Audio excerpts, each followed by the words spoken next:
par votre persévérance que vous garderez votre vie. Chers frères et sœurs, ce dimanche 16 novembre 2025, l'Église célèbre le 33e et avant-dernier dimanche de cette année liturgique C.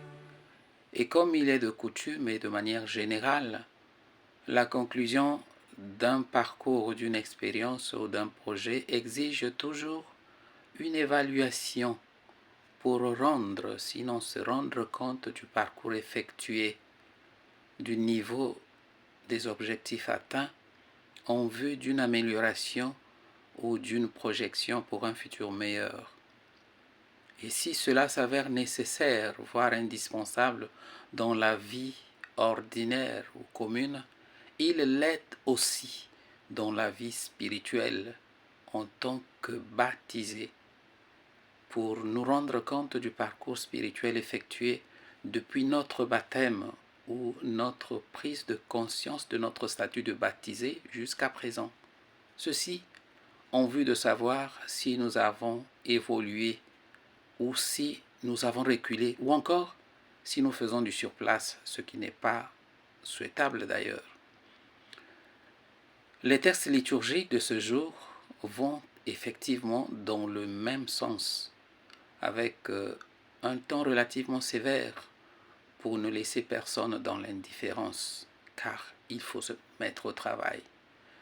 Le prophète Malachie, dans la première lecture, donne déjà la tonalité en parlant du jour du Seigneur, dont la manifestation réduira en paille les arrogants et les artisans de l'impiété. Et nous pouvons constater qu'il s'agit ici de tout le monde, sans distinction, croyants et non-croyants, puisque nous devons tous passer devant le tribunal dont le Seigneur est aussi le juge suprême. Seuls les craignants Dieu, dit le prophète, trouveront guérison sous le soleil de sa justice. C'est donc pour nous une invitation à marcher dans la crainte du Seigneur pour ne pas être réduit en paille ce jour-là. C'est le même message que le Seigneur Jésus est en train de transmettre à ses disciples dans l'Évangile.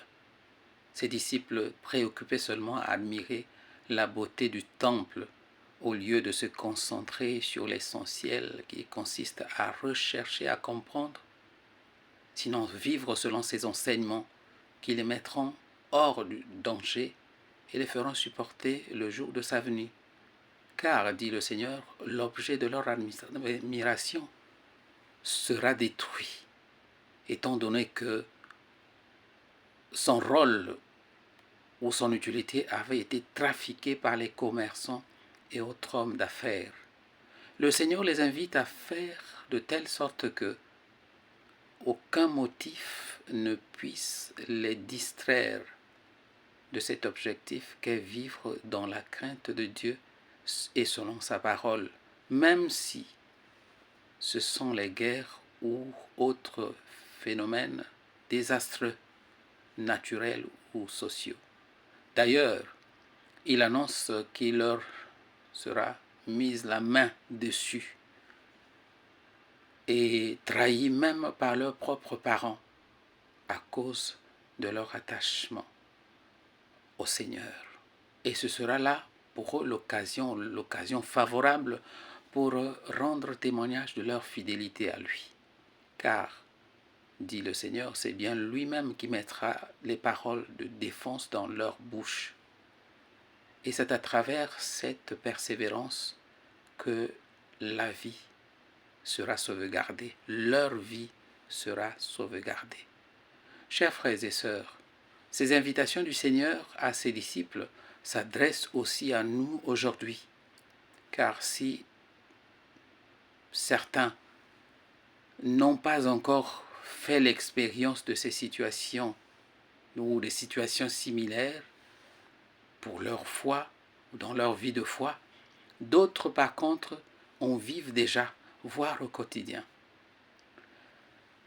Nous avons donc là un motif valable pour persévérer dans notre attachement au Seigneur, pour que son jour nous soit favorable.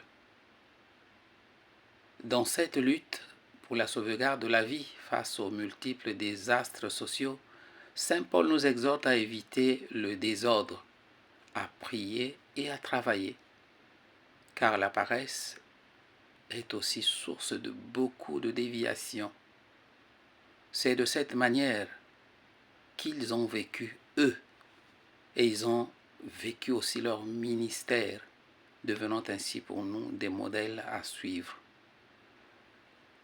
Conscients de notre incapacité à affronter certaines expériences, prions pour que le Seigneur nous accorde la grâce d'être disposés à suivre ses enseignements, d'être disposés à lui rester fidèles et à vivre dans la crainte de Dieu, et que la commune intercession de la bienheureuse Vierge Marie, ensemble avec son très chaste époux Saint Joseph, nous soutienne dans cette démarche.